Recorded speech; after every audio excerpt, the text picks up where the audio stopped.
Assalamualaikum warahmatullahi wabarakatuh.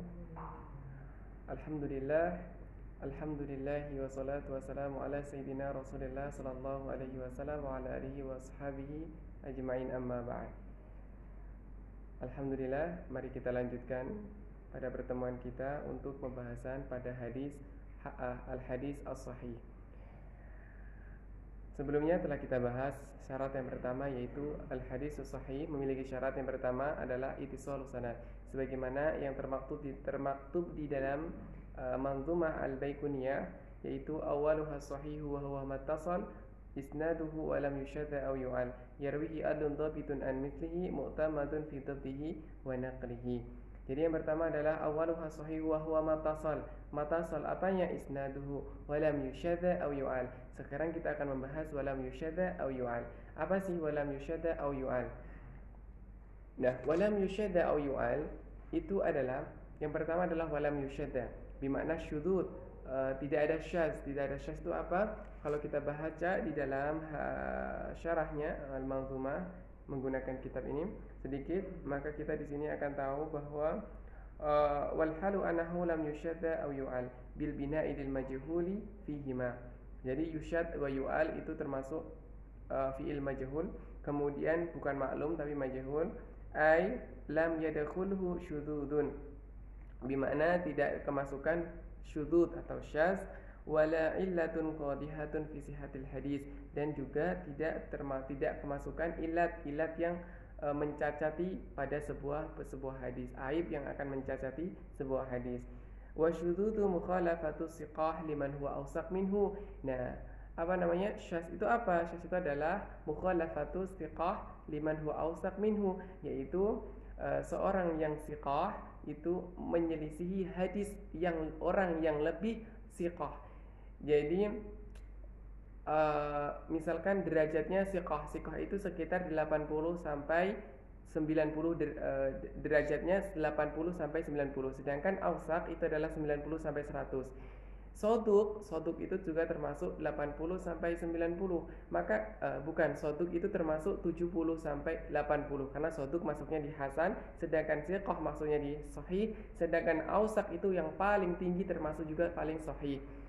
Nah, maka ketika ada siqah, orang yang siqah 80 sampai 90 derajat itu menyelisih hadis orang yang awsaq lebih siqah, misalkan 90 derajat sampai 100, maka di situ terdapat syaz atau syudzud. Misalkan apa? Misalkan yang awsaq itu adalah ketika para a'immah itu meriwayatkan hadis. Misalkan dari Imam Ahmad bin Hanbal meriwayatkan hadis dari Imamuna Asy-Syafi'i, Imam Syafi'i meriwayatkan dari Imam Malik, Imam Malik meriwayatkan dari Imam Nafi meriwayatkan dari Sayyidina Ibnu Umar radhiyallahu anhuma an Sayyidina Rasulullah sallallahu alaihi wasallam. Maka ini adalah awsaq, paling siqah. Kemudian di sana ada hadis-hadis yang diriwayatkan oleh perawi-perawi, misalkan yang dikeluarkan atau diriwayatkan oleh Imam At-Tirmidzi, misalkan di dalam kitab Sunan At-Tirmidzi, dan di situ bukanlah daripada perawi-perawi yang sangat siqah, tetapi di situ derajatnya siqah saja. Kemudian di sana ada hadis yang menyelisihi daripada periwayatan oleh orang-orang yang siqah awsaq, yaitu lebih siqah, maka di situ terjadilah syaz. Nah, itulah, maka ketika hadis itu terkena syaz atau syudzud, maka di situ hadisnya tidak lagi menjadi hadis yang sahih. Kita pembahasannya adalah sahih li dzati, bukan sahih li ghairi. Pertama adalah sahih li dzati. Ingat, sahih li dzati itu adalah ketika di situ yang pertama adalah ittisalus sanad wa huwa matasal isnaduhu wa lam yushadda aw yu'al. Kemudian syarat keduanya tidak ada syaz, syarat ketiganya aw yu'al, juga tidak ada illah qadhihah, baik yang khafi secara secara tersembunyi maupun zahir secara khafiyah wa zahira, dan secara nampak secara zahir, atau bisa terkenal qawadih al-zahirah atau qadihah yang zahir, secara zahir. Jadi kalau illah itu adalah aib yang menjadikan hadis tersebut cacat. Wala farqa bainal illati adh-dhahirah kal fiski wa su'il hifzi. Jadi yang sebagai contoh daripada illah yang zahir itu adalah fisk itu adalah seseorang yang melakukan perbuatan dosa terus-menerus itu kan nampak di depan mata kita. Misalkan ada orang yang mabuk-mabukan, itu kan jelas nampak, secara zahir jelas gitu kan. Nah, begitu juga dengan su'il hifdi. Su'il hifdi terjadi dari apanya? Dari hafalannya rusak, hafalannya cacat, maka itu kelihatan nampak di depan mata. Maka ketika seorang perawi itu terdapat demikian, maka hadisnya pun akan terdapat illah, nanti akan terjadi illah. Kemudian wal khafiyah, kal khafiyah itu apa? Kal waqfi fi hadisil marfu. Maka misalkan khafiyah itu terjadi biasanya adalah ketika di sana ada hadis yang kelihatannya mutasil sanadnya, akan tetapi ketika diteliti ternyata ada yang terputus sanadnya.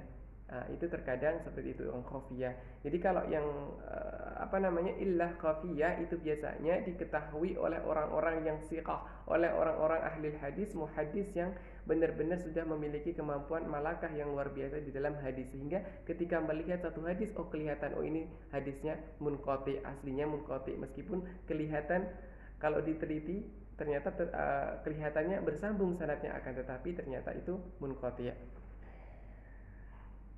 Itu syarat yang ketiga.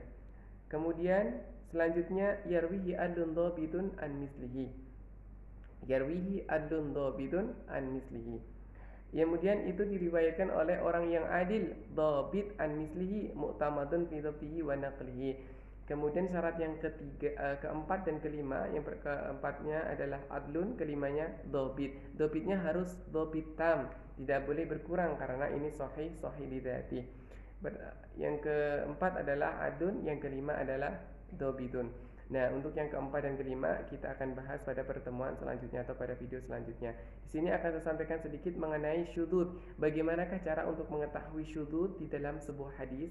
Maka di situ ada dua cara. Cara yang pertama adalah jam'u turuqil hadis. Kita kumpulkan seluruh periwayatan hadis.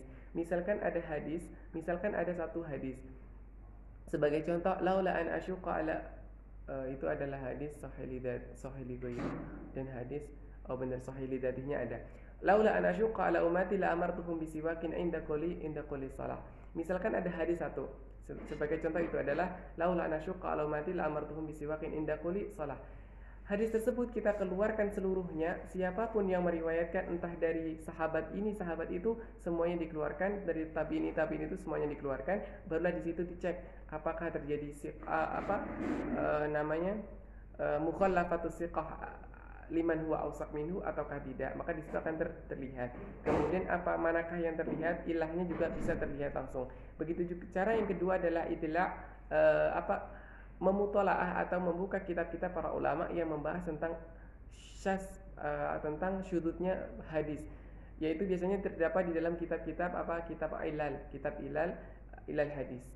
Itu akan dapat kita temukan di sana mengenai contoh-contoh hadis-hadis yang terkena syudzud dan juga illah. Syukran katsiran ala ihtimamikum. Wassalamualaikum warahmatullahi wabarakatuh.